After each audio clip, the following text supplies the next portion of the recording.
A very good morning, everyone. Welcome to StudyIQ English, your favorite UPSC platform in India. Welcome to today's Hindu news session with me.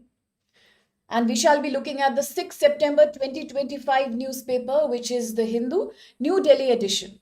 Okay, and for today's newspaper, once again, we have an elaborate analysis coming up because we have 9 articles which are important to be covered. But nothing to worry. Even among these 9 articles, the first 3 articles are editorial page articles, quite important for you to get good points for your mains answer writing. I will break them down for you and give you practice questions for prelims. Now, the remaining, say, 6 articles are quite short and brief, and they are all about prelims facts.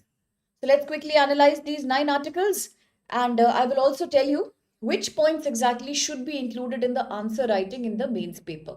Very, very good morning, Nitish, Rajni, Shaggy, Pavan. Okay, so let's begin now. And the very first article is page number 8. Yes, it is editorial page article and it is GS paper 2 article, my dear. Why GS paper 2 article? Because this is talking about international relations of India, foreign policy of India. It is also referring to Indian relations with US, China, Russia, European Union. The article is written by none other than Shashi Tharoor, but it doesn't mean that the article is difficult. The article is making some valid points about India's changing foreign policy. Let me just explain you the core of this article. Very good morning, Rishi. Now, the article begins by saying that it is not a new thing, but right from history, India has been known for its strategic foreign policy. India has been known for what is called as strategic autonomy. Now, this question I am expecting next year in GS paper 2 IR. 100% in the mains this question will come because throughout this year 2025 we have spoken about strategic economy. So that's why what is strategic economy as per Shashi Tharoor? Why has it been a defining feature of India's foreign policy since the 1960s onwards? Strategic economy refers to the ability of a country to take its own independent decisions without being influenced by outside pressures. And India has been known for its strategic economy since the period of 1960s, since the time of Jawaharlal Nehru's regime. Why? Because for India, we were always one country which does not believe in becoming somebody else's ally or somebody else's proxy. We believe in staging our own flexible and interest based policy. Long back during the time of Jawaharlal Nehru, post independent, we all know that India was not in a good situation economically, politically. The British government had left us in a very difficult situation. We know how Dadabhai Naoroji had explained in 1901 the economic drain of India. The British had paralyzed India's industry, they had deindustrialized us by completely devastating our artisans, manufacturers, and local factories. India became a cheap supplier of raw material to the Britain and a buyer of British final goods and products, which means it was a double attack on India. Our agriculture was suffering, our industry paralyzed. So British left us at a very bad GDP, huge loan, lot of poverty. From that point, if India wanted, quite like Pakistan, quite like South Korea, Israel, India could have also started following either the US blindly or the USSR, Soviet Union blindly. But we did not do any of that. Right from the time of Nehru, we believed in the non-alignment movement. Now, this was finalized at the very, very famous Bandung conference in Indonesia. Now, if you need more detail about how did non-alignment start, if you want more details about exactly what was going on in India's foreign policy in 1960, then your NCERT grade 12th political science book is perfect. From the very scratch, it explains you all the concepts. It's a must-read book for UPSC, prelims and mains both. NCERT 12 Political Science, India and the Contemporary World.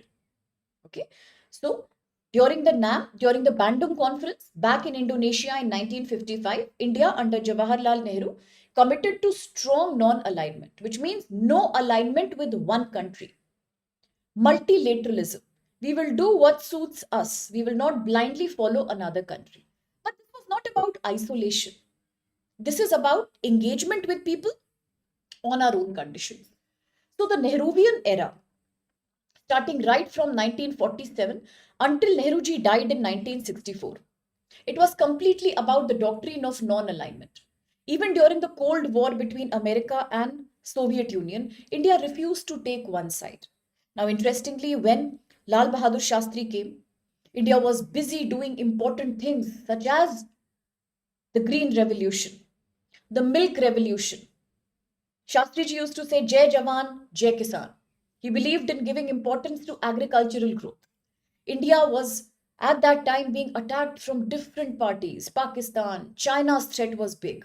It was because of Lal Bahadur Shastri that we won wars against our enemies. But unfortunately, he also died very, very early. Then what happened? Indira Gandhi came. Indira Gandhi had a very unique diplomacy. Indira Gandhi was showing a clear favoritism towards USSR. That was also the need of India, by the way. So, under Indira Gandhi, the first woman prime minister of India, who succeeded Shastriji, she showed a very pro USSR policy. There was a reason behind that. Because that time, US was supporting Pakistan in a major way. Similarly, at that point of time, China was still an evolving economy. India had no threat. From the west, Pakistan was constantly attacking. Up till 1971, we kept fighting war with Pakistan. China also was a very suspicious neighbor. China continued entering sometimes through Arunachal Pradesh, the ex-NEFA, sometimes through the area of the Aksai Chin. So therefore, India had no supporter that time. Only USSR came to India's support. Both the countries back during 1971, when India was fighting a war against Pakistan, which led to the creation of Bangladesh as an independent country. 1971, India and USSR made a lifelong friendship. It's a big milestone. It was known as Treaty of Peace, Friendship and Cooperation. When nobody came to our support, it was Russia, the USSR, that came to our support. This was a Treaty of Peace, Friendship and Cooperation. Now, since then, obviously, we had a very, very pro Russian attitude because it was a reciprocal relationship. India, despite signing this treaty with the US, did not spoil its relationship with America. India retained its leadership in the non alignment movement.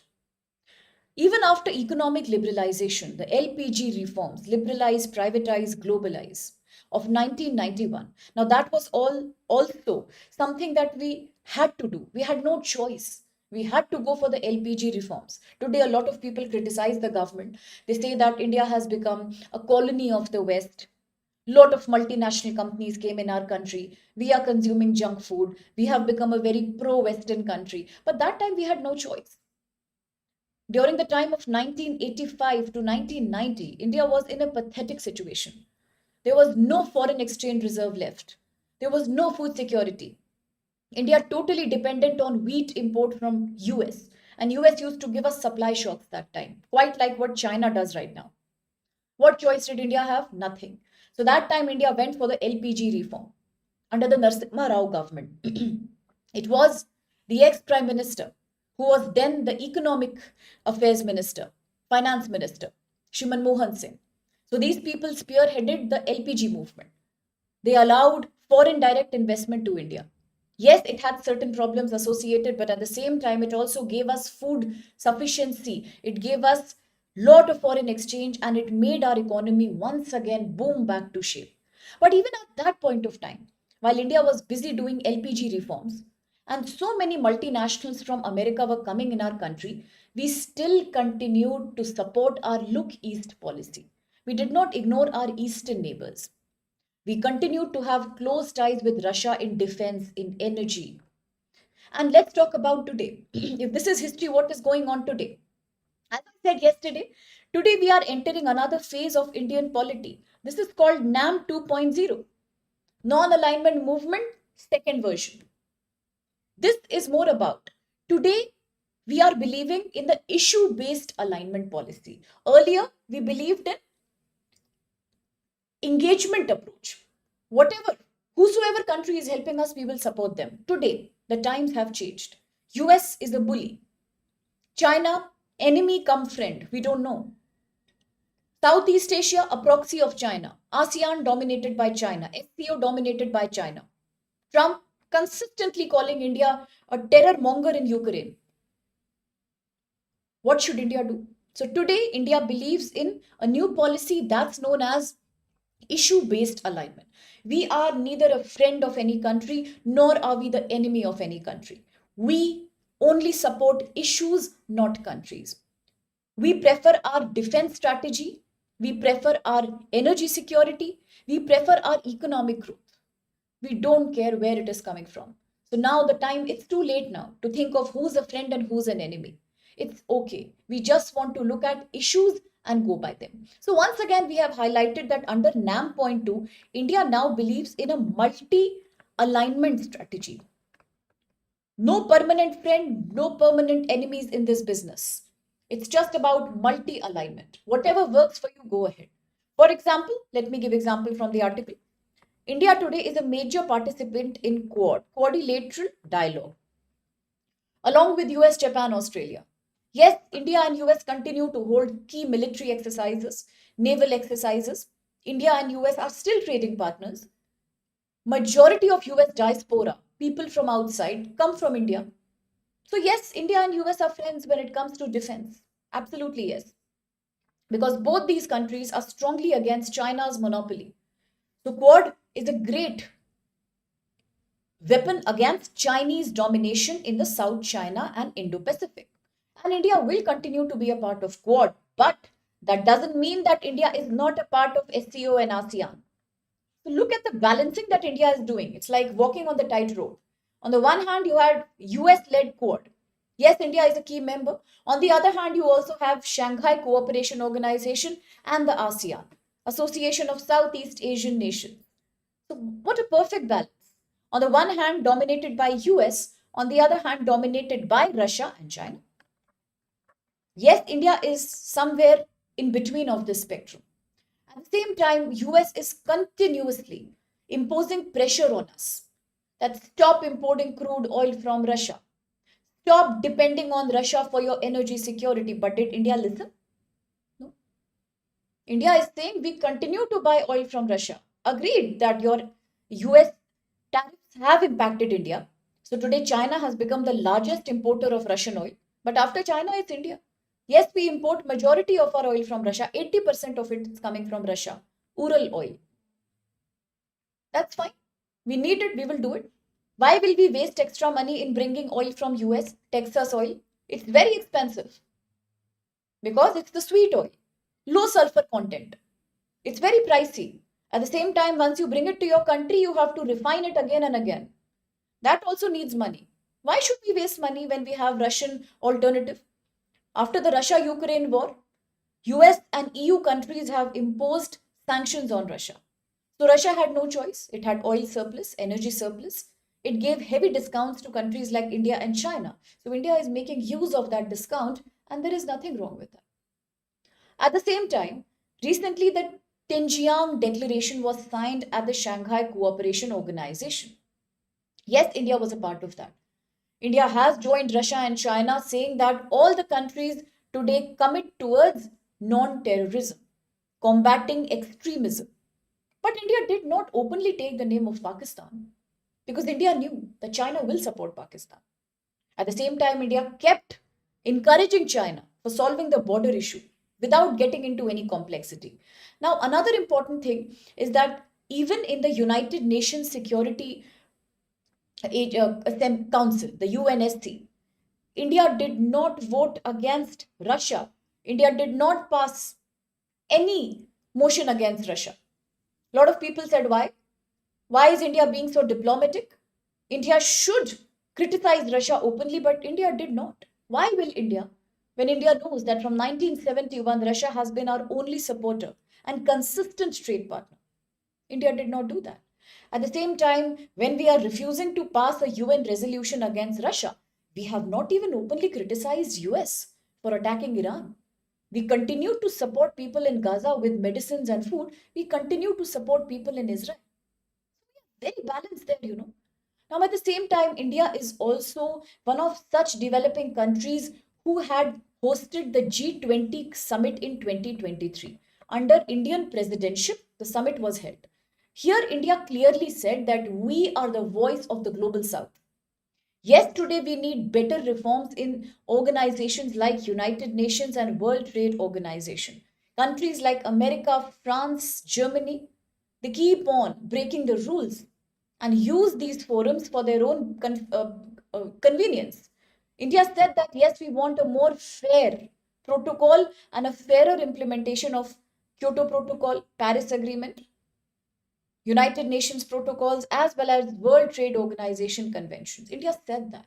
India also today believes strongly in improving its Atmanirbhar capacity, self reliance in defense, in digitization, and in energy. For example, I'll give you examples here. Talking about defense, we know that recently ISRO and DRDO, Indian Space Research Organization, Defense Research and Development Organization, are repeatedly creating our own indigenously manufactured aircrafts, naval submarines. The purpose is to give India capacity of self production, no depending on any import too much. Recently, Army was given Tejas. Army was given the stealth class frigates also, Himgiri and Udaygiri. All these are showing how independent we are. Second point is that recently India has also passed a law called Data Protection Act 2023, in which we are strongly asking for data localization, digital personal data protection. Yes, India is a partner with US when it comes to semiconductor manufacturing. India is a partner with Japan and EU countries when it comes to artificial intelligence chip manufacturing. At the same time, India is also going Atmanirbhar. Recently, we have passed the critical mineral recycling mission.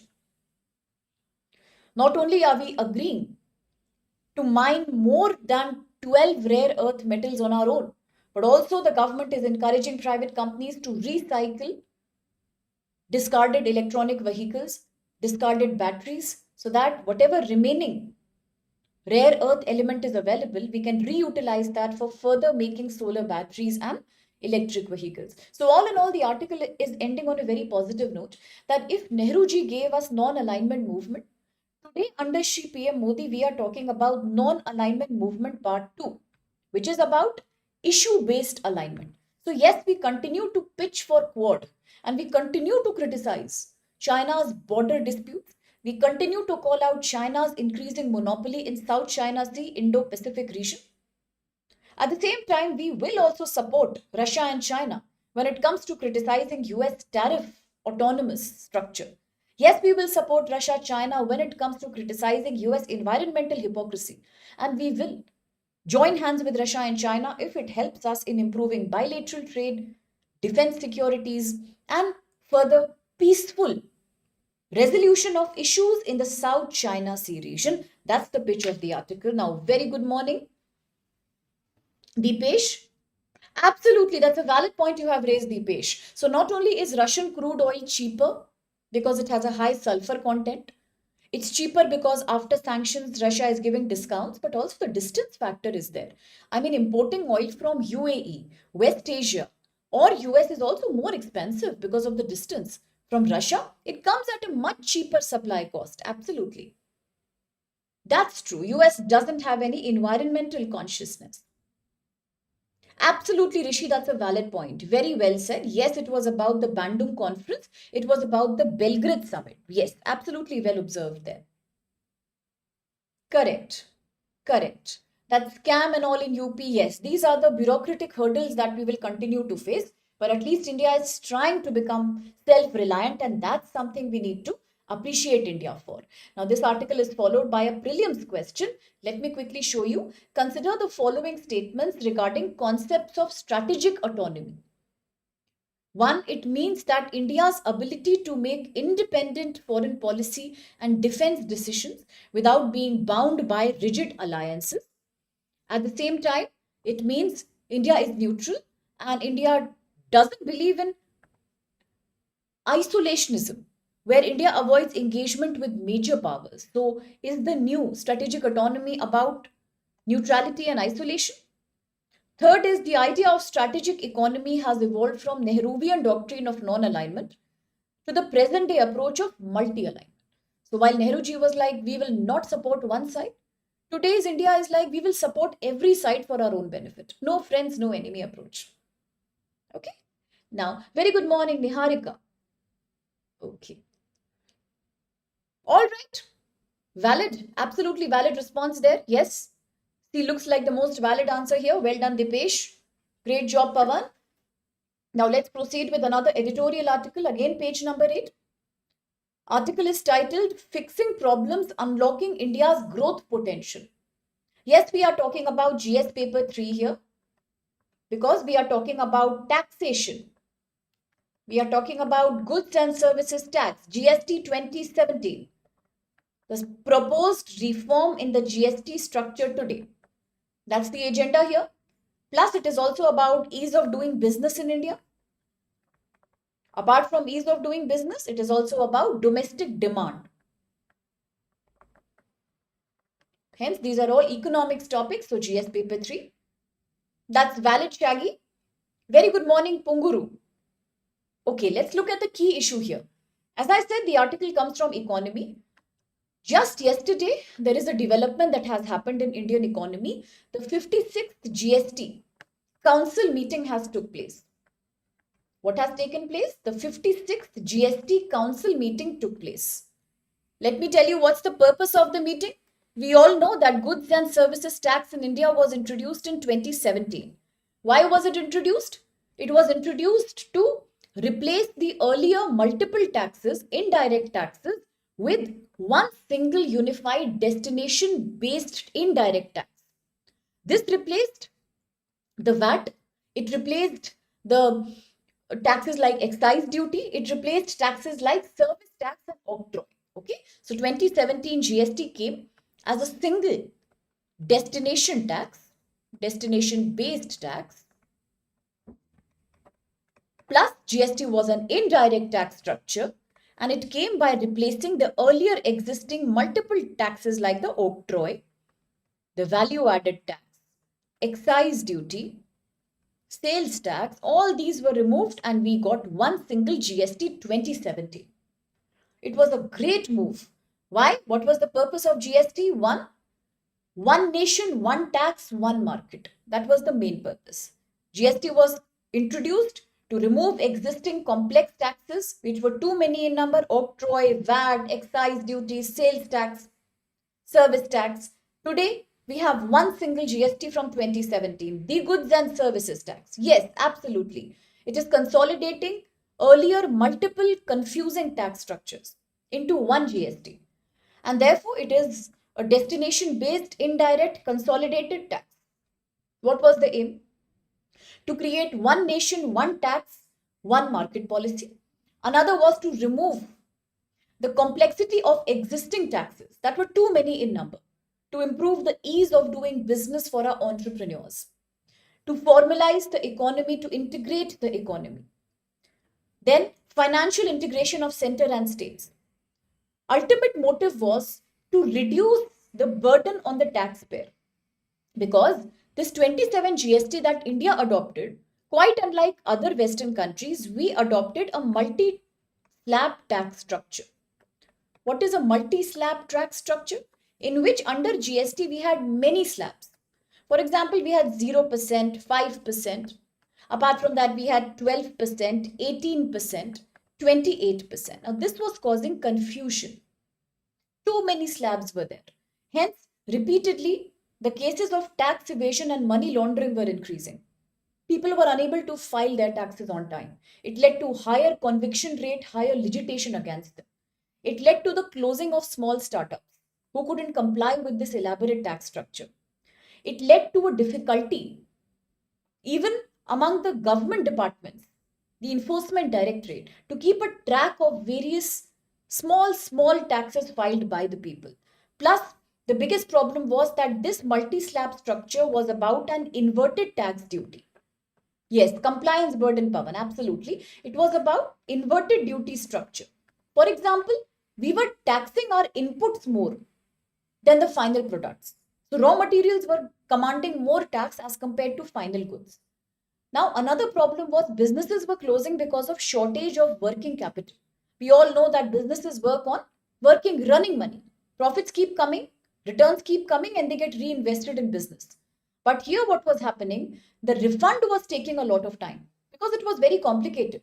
So, even from the government departments, the refund of the GST was taking months to happen, which led to a shortage of working money, working capital for business people, and they were closing down. So today, what is the new legislation? Under the 56th GST Council meeting, it has been decided to propose a reform to GST called GST 2.0. What's the purpose? Now, the earlier multi-slab structure has now been simplified with just three structures. One is the 18% standard slab that shall be applicable across majority of goods and services, standard tax. Then comes the 5% merit-based tax.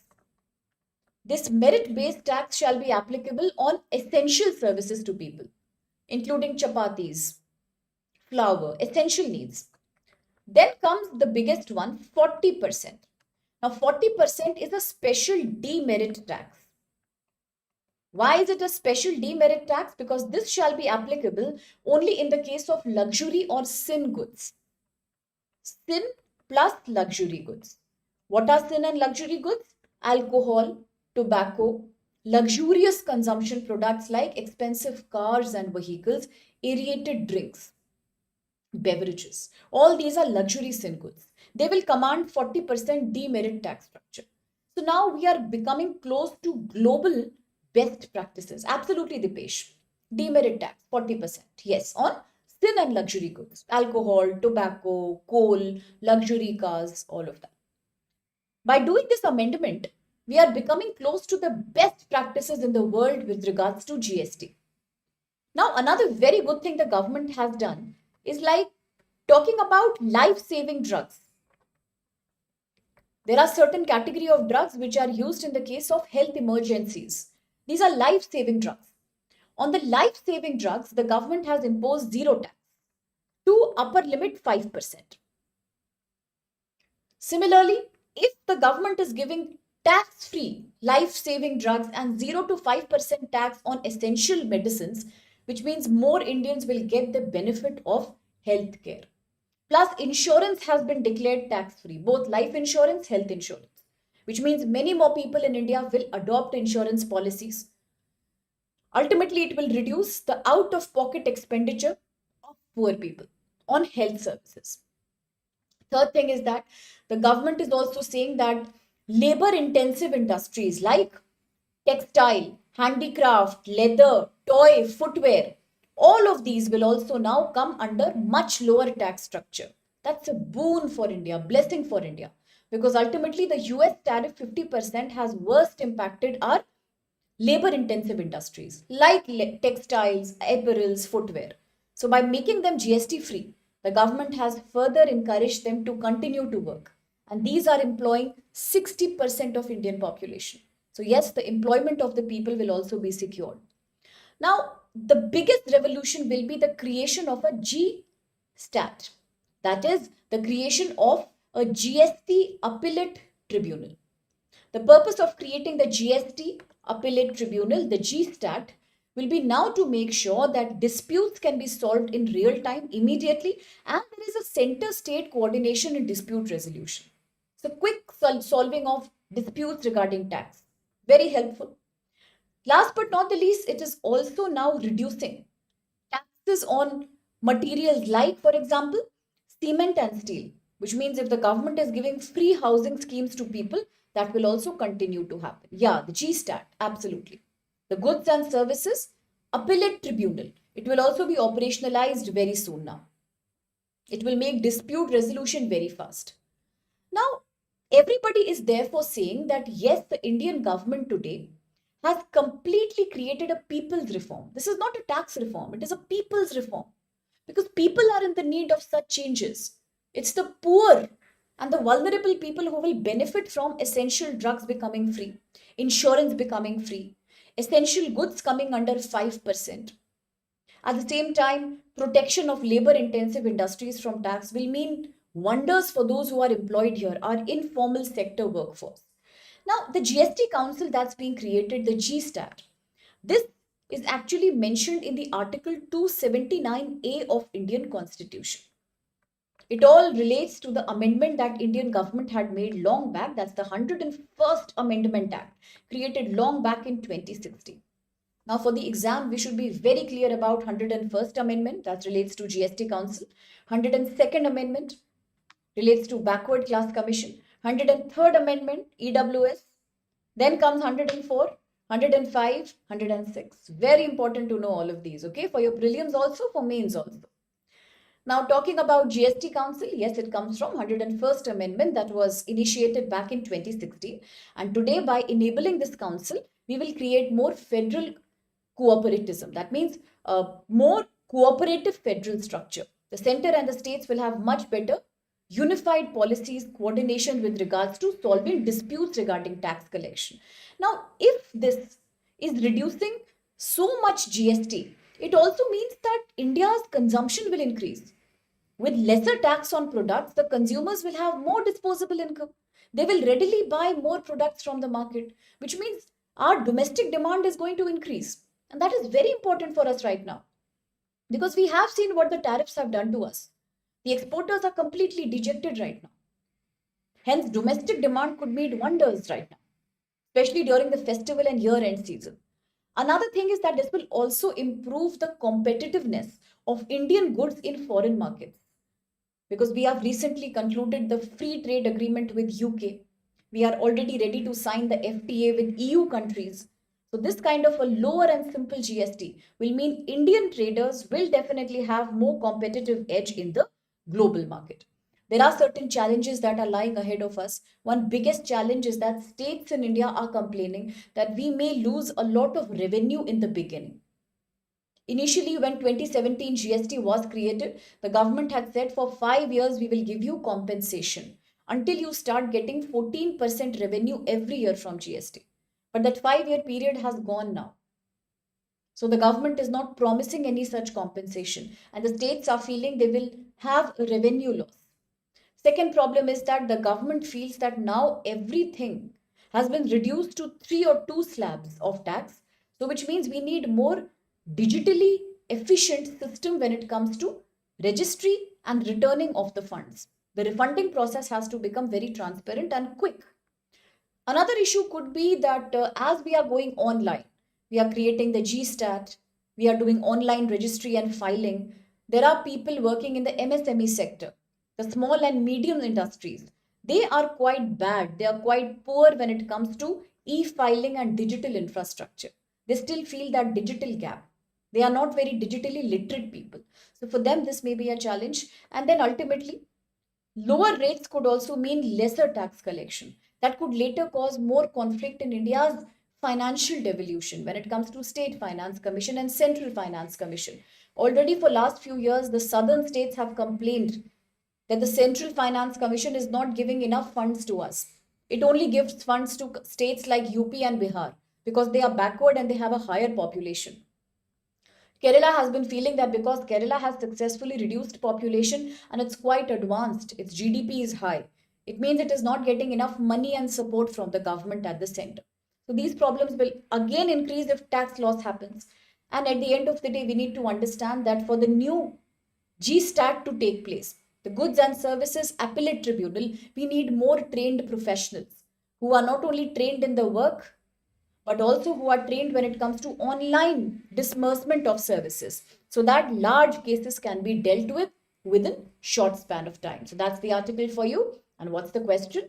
Consider the following statements regarding the GST Reform 2.0 announced by the government in the 56th GST Council meeting yesterday. 1. The GST Council has streamlined the tax structure into 2 main slabs, 18% standard, 5% merit, with a special 40% demerit rate on luxury and sin goods. 2. A simplified GST registration scheme has been introduced to provide automatic approvals for small and low risk business within 3 days. 3. The GSTAT Tribunal has been operationalized to ensure that there is faster resolution of problems, and it also reduces the case burden on the government. So which of these statements do you think is or are valid? The second one is rather confusing. You can try answering, and I have placed the answer as well. Okay, perfect. That makes a lot of sense, yes. Now the next article, again, editorial page number 8. This says a new leaf. What do you mean by a new leaf? A new leaf here means the Ministry of Environment, Forest and Climate Change in India has introduced a new set of rules for the country named as environmental audit rules. The answer is there on the last slide, and we have some confusion between A and C. Let's see Deepesh, let's see Pavan, what's the right answer? Environmental Audit Rules 2025 have been announced by the Ministry of Environment, Forest and Climate Change. So what are these new rules about and how will they help us? The need for these rules was that in India, existing environmental framework has been weak. It has been monitored by agencies like the CPCB, Central Pollution Control Board. Then comes regional offices working under the Ministry of Environment, Forest and Climate Change. Then comes the state pollution control boards and the committees that they create. We have the National Green Tribunal, the NGT. All these, despite having statutory powers, have not been able to create strict protocols when it comes to mitigating the climate. Now, if you saw yesterday in the news, Supreme Court was very angry with states like Uttarakhand, Himachal, Sikkim, Jammu, Kashmir, that's the Union Territory of Ladakh, for being unable to protect their state's delicate topography from infrastructure construction. We are seeing that every day in these states of North Hilly region, there is cloudburst and flash flooding happening. The trees are getting simply uprooted and they are floating in the water. They are living on a dangerous edge of landslide, mudslide, and eventual earthquakes. That's what the Supreme Court said, right? Which means existing protocols are not enough. So, because we have less manpower, we have very weak infrastructure, limited capacity to impose laws. There are so many industrial projects that are going on in India that it's very difficult to monitor each one and give them license independently.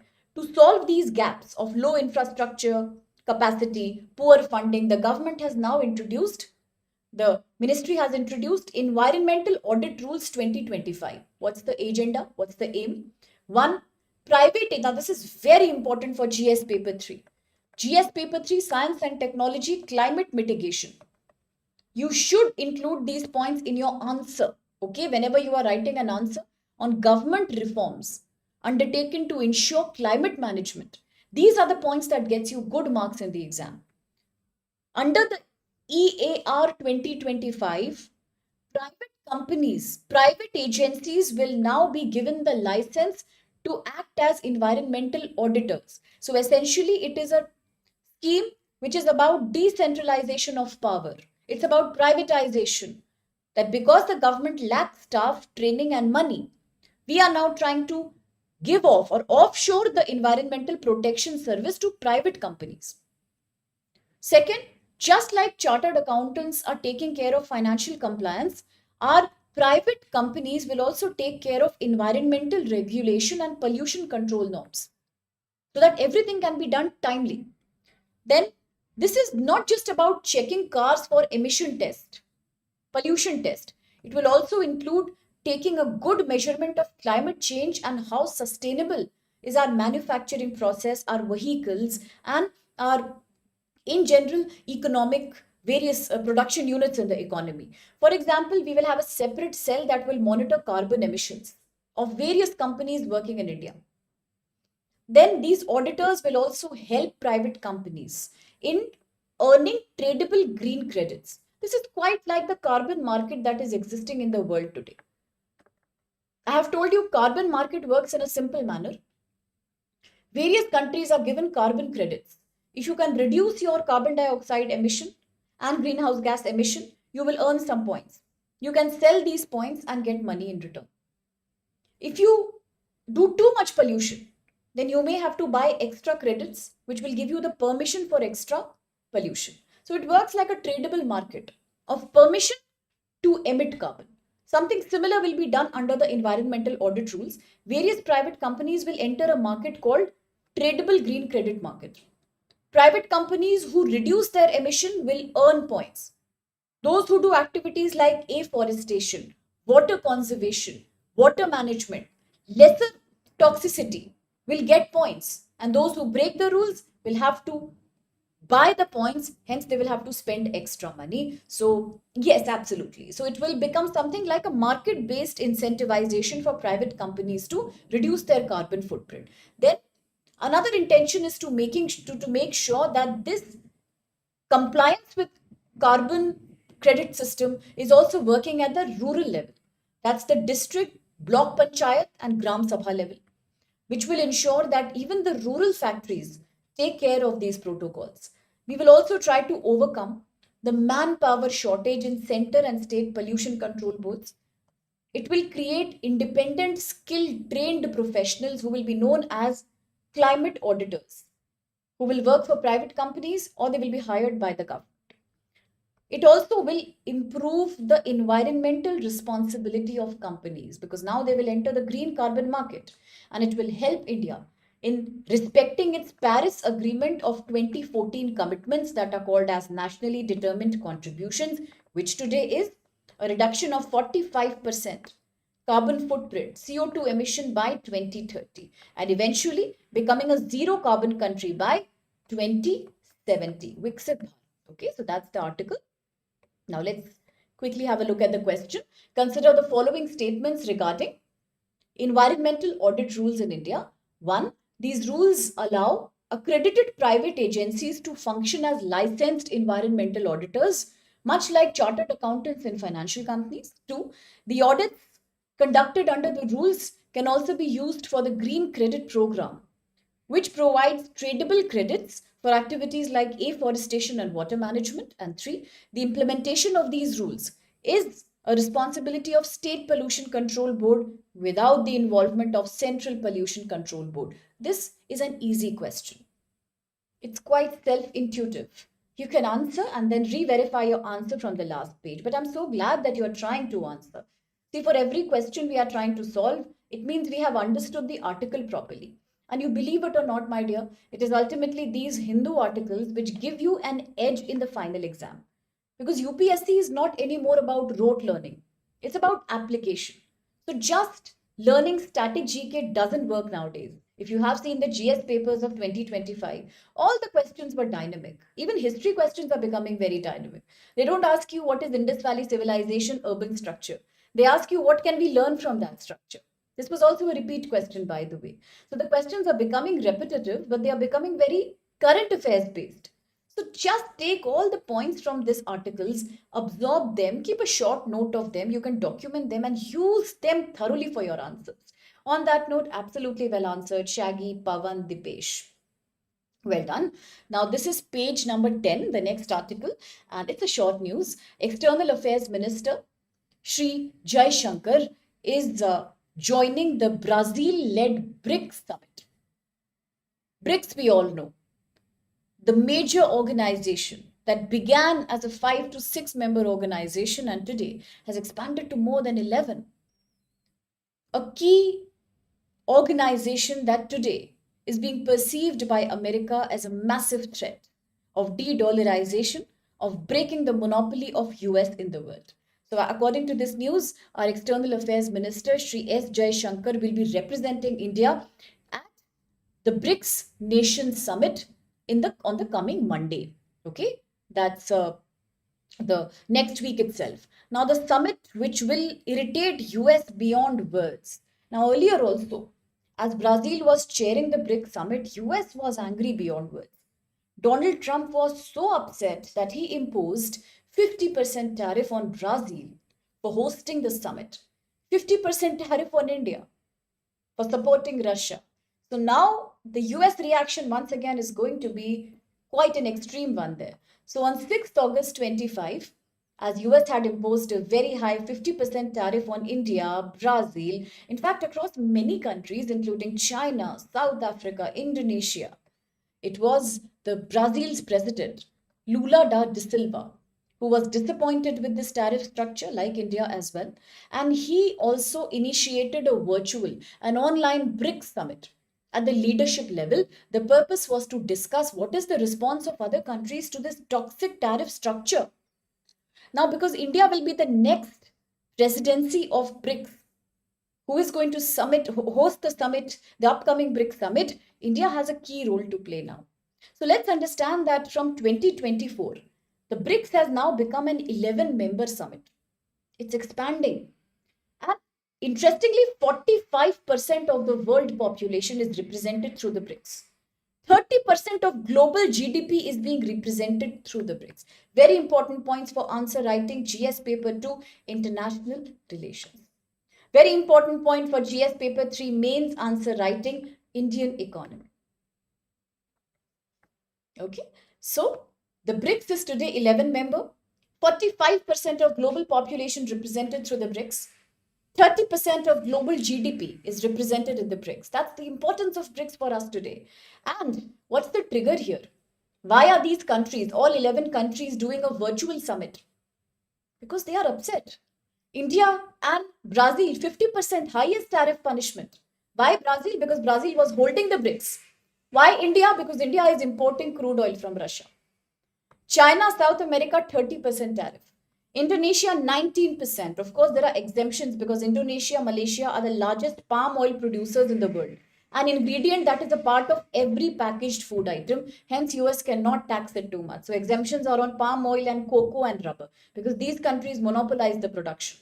Just like in India, there is a exemption given on aluminium and steel and pharma products.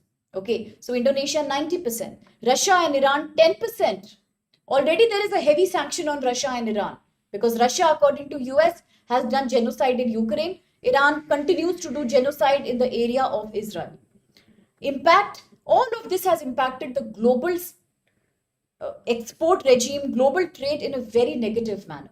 And it is also being perceived by all these BRICS countries as a monopoly, as a unilateral domination being done by the US. So what is India doing now? Yes, India is acting in a very, very, as I said, balanced and very, very multilateral attitude India has been showing. India says, I will continue to support multilateralism, but I will also abide by WTO, World Trade Organization principles on transparent and fair trade, rather than supporting US. But at the same time, India is not openly abusing or criticizing US either. India cannot lose this age-old friendship. India knows that. China cannot be trusted blindly. So rather than fighting directly with America, rather than giving America a shock in the form of a high reciprocal tariff, India chose to become very, very diplomatic. At the same time, India also, because it will be hosting the upcoming BRICS summit, India is now focusing on three things. One, let's become Atmanirbhar. Two, let's try to do some kind of a reform, a change in global institutions like WTO, UN, make them more democratic. Similarly, becoming a voice for the global south, for countries like Brazil, South Africa, other countries in South America, India itself. India will become the global voice of the south against the hegemony of the global north countries, EU, US, Russia. At the same time, India is also trying to propose its alternate payment and credit systems. We know that in terms of digital payment, India's UPI is a massive global success. Today, India is trying alternative payment and credit system. Now, why should everything be done in dollars, by the way? So therefore, one key agenda of BRICS is also to promote currency equanimity. That's the reason why Trump is scared, because Trump feels that BRICS is trying to de-dollarize. BRICS is trying to promote its own currency created by its members. That will be a threat to the monopoly of the dollar. But it's also fair for other countries like India to see that why should the dollar dominate? Already today, Indian rupee has become very depreciated because of the export. It is hitting 88 per dollar. That's very, very high in the last few years. So India has to do something to make sure currency parity is also there. And these shall be the key agendas in the upcoming BRICS summit hosted by India. So what's the question? Look at the following statements regarding BRICS summit of 2025, led by Brazil. One, the summit was convened by Brazil's president to discuss the impact of US tariff on BRICS countries. 2. India was represented at the summit by India's Prime Minister because he will now host the next BRICS. 3. BRICS, after its expansion in 2024, includes total 11 members, including countries like Egypt, Ethiopia, Indonesia, Iran, Saudi Arabia, and UAE. Very easy question. You can pick up the right code from below. Yes, absolutely. Order India as the Y stage now. Absolutely, Shaggy. That's a valid comment too. Absolutely. Yesterday, we have also passed the new maritime law, which means India's Port Bill 2025 has been created, as you are mentioning, Shaggy. So we are working more towards maritime security also. So yeah, valid point. India is doing everything it takes to become self-reliant and absolutely secure. So this was a very easy question. Absolutely valid answer there, Shaggy. Yes, the answer is absolutely correct that you are giving. Now the next article is page number 12. India plans to strengthen nuclear deterrence. What is deterrence? Deterrence means when you stop yourself, self-control, drone warfare capacities. So not only is India trying to further push the non-first use doctrine, although India does believe in nuclear non-proliferation.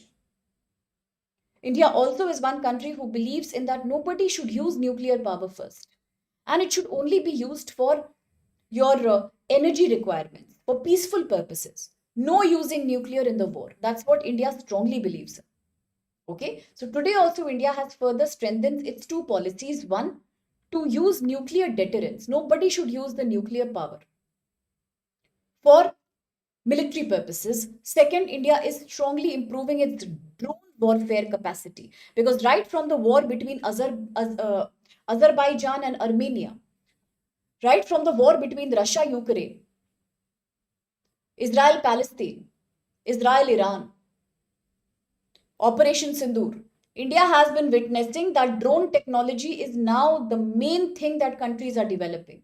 After all, surveillance drones, combat drones are the kind of technology that are the need of the hour. They can detect the slightest of movement and they can be deployed at short radars, long radars. Ultimately, drone capacity will always give a country better edge in war. Hence comes the 2025 TPCR by India. What is TPCR? Technology Perspective and Capability Roadmap. TPCR, Technology Perspective and Capability Roadmap. It has been announced by India 2025. This is a 15-year commitment India is giving to create a better defense structure. One, it is Atmanirbhar. Two, it is about not using nuclear first. And three, it is about enhancing drone capacity. These are the three key agendas. Focus will be to not only try to expand electronic warfare capacities like drone, like artificial intelligence based missiles. India will also be strongly reducing its foreign dependence for inputs when it comes to defense manufacturing. India will also ensure that India's nuclear weapons will be so effective that even if they are used once in a war situation, for second, third use also they are highly prepared, which means survivability system. After being used multiple times, still the weapons should be ready to use. That's called survivability system. India is working on that. Then comes India's commitment of NFU, non-first use policy of weapons and nuclear.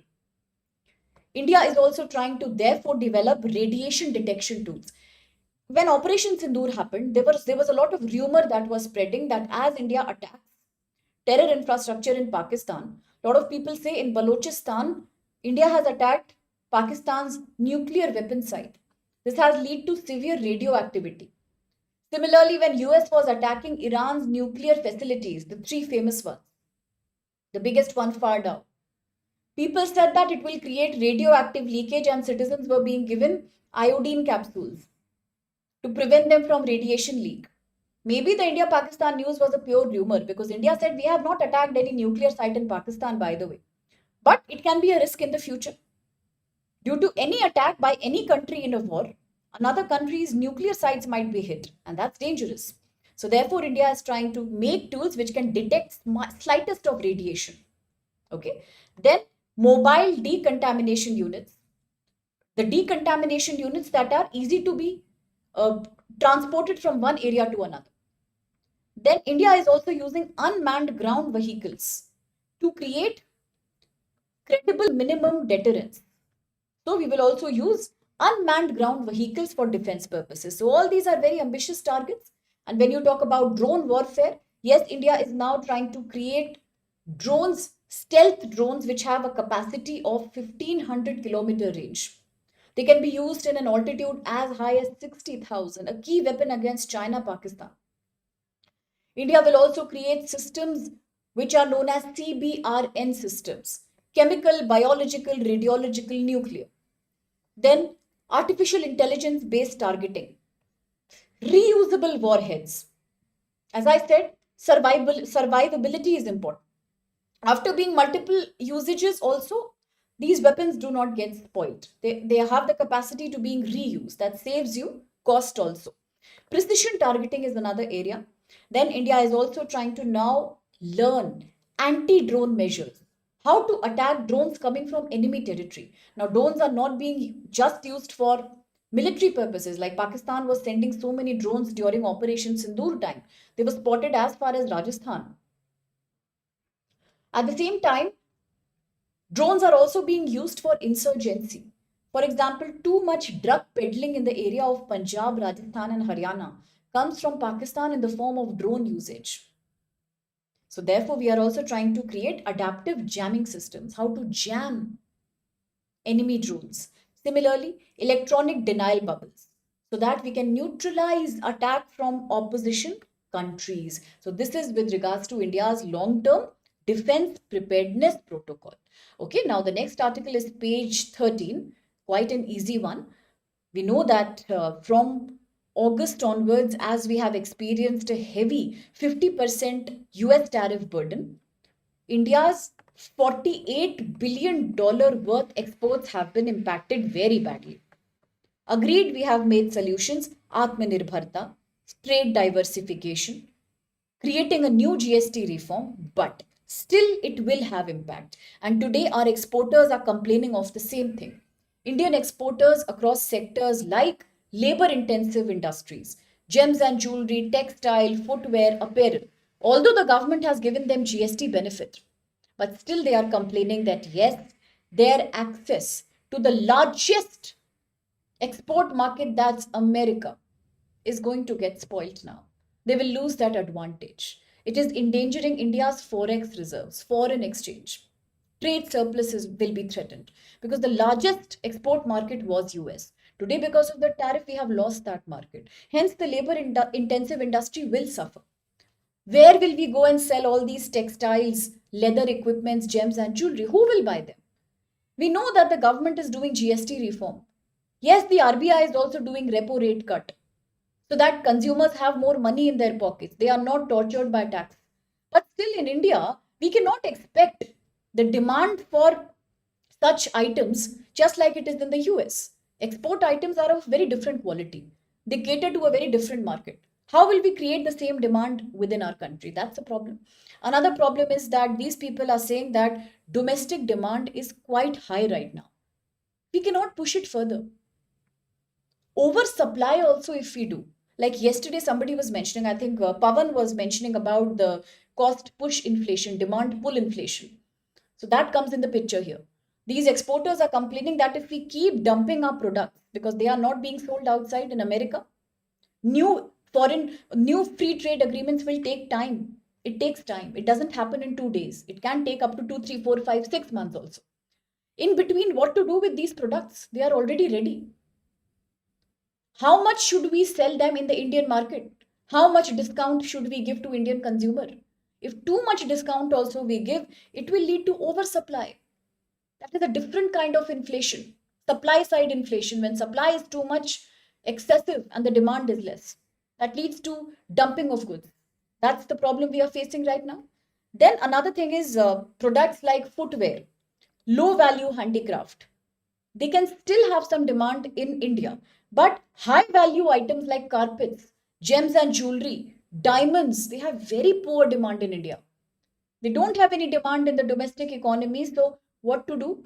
These are not fast moving goods, these are luxury goods. For years, our exporters were earning from outside. Now the outside market is shut. It is taking time for us to reach out to the markets of EU, UK, Japan, Australia, China. So what to do with these products? They are simply just getting dumped. That's the problem we are having. Now another problem is export market. So in terms of things like branding, pricing, protocols, logistics, export market is very different from domestic market. So for these exporting companies to suddenly completely rebrand everything is also not possible. It's very difficult. Then we also have a risk of losing foreign buyers. Now there is a set of buyer, a group of buyers in America, a set of consumption class which enjoys Indian products like Indian diamonds, Indian carpets, Indian gems and jewelry. Today, if for a long time they will not get to buy Indian products, they will shift their loyalty. They will start buying from other countries.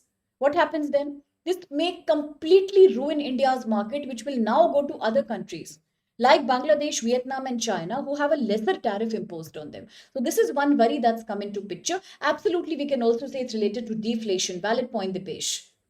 Yes, short term is absolutely unavoidable, Dipesh. Correct. Yes, Shaggy. Absolutely, that was an article in the Hindu. Okay. Now the next article is front page article. It's a quick read article. It says that United States of America, Donald Trump, President Trump says that India has been lost. We have lost an age-old friend, a good trade partner to China now. And this is very, very unfortunate. That's what he says. He's saying that India has lost China. That US has lost India completely, forever to countries like China and Russia. It's a loss for us because India has not only participated but also created so many declarations like the Xinjiang Declaration at the SCO summit with Chinese president and Russian president. This makes America more insecure. And today President Trump says we have lost a friend to China. US officers are saying that it's high time India stops becoming so diplomatic and multilateral. It has to pick up one side. Either you support us, US led Quad, or you support China, Russia, BRICS, and SCO and ASEAN in the East. So for India, according to US, it's a clear divide. Either choose the West or choose the East. Now, the Ministry of External Affairs has not responded. Again, India is playing quite balanced here because India knows that it is a need of the hour to have better deal with China and SCO. But US is not understanding that India's participation in SCO, BRICS, and ASEAN is a matter of energy security. It's a matter of defense security. It is not a matter of ideology. It's not about friendship or enemy, or it's not about what we think is right and wrong. It's purely about our necessity. We will depend on Russia because we need cheap energy, cheap fuel and gas. We will depend on China because we have to find more export markets now that US is closing down for India. We need to make more friends with ASEAN countries and encourage the regional comprehensive economic partnership in South Asia. Because once again, we need more FTAs, more free trade agreements with other nations. There is nothing wrong in that. So for India, it's a need. For US, it is like, once again, a very painful comment that we have lost a dear friend to China. And US is also saying that US was expecting that India continues to support US because they are partners not only in the Quad, in defense cooperation, AI semiconductor cooperation, but also in the Indo-Pacific region. They have joint interest against China. The US is saying we don't understand why India is moving towards China. But India's position is clear. You can't impose 50% tariff on us. You can't keep insulting us, saying that you are the one who is doing Ukraine war. You can't criticize us for buying cheap crude oil, Ural oil from Russia. And today you are expecting we should not do anything? It doesn't make sense. So India continues with the strategic autonomy. India will participate in the BRICS. India has participated in the SCO. At the same time, India is not saying that I am not a part of quadrilateral dialogue and I too, you too. Right? So India has once again showed multilateralism. Now, second last article is page number 1. Quick read. We know that since the last 2-3 years, the conflict has been going on in Manipur between the Kuki-Zo and the Meitei communities. Both of them are tribal communities. While the Meitei happens to be the Hindu tribal community that's predominant and settled here, it is the Kuki-Zo who are often blamed by the Metis community for creating extremism and border violence. Today, as the government decided to provide scheduled tribe status to one, the other retaliated very badly. Hence, fight has been going on, killings, shootings, deprivation, human right abuse is on there. So the government took a step. The government signed a suspension of operation agreement with the Cookie Zoo, because Cookie Zoo are the ones who are creating extreme attacks here in this region. So the government signed the SEOO pact with them. But the problem is that Metis has rejected that. What was the objective of the SOO, suspension of operation? Indian government said, let's negotiate with the terror outfits of Cookie Zoo, because now it is also creating cross-border insurgency. People from the Cookie Chin area in Myanmar, Bangladesh, all of them are also migrating to Manipur, because all these have a joint culture, the Cookie community, spread across India, Bangladesh, Myanmar. So all of them are also coming. That's causing immigration crisis. So the Indian government said that let's negotiate with the Cookie Zoo.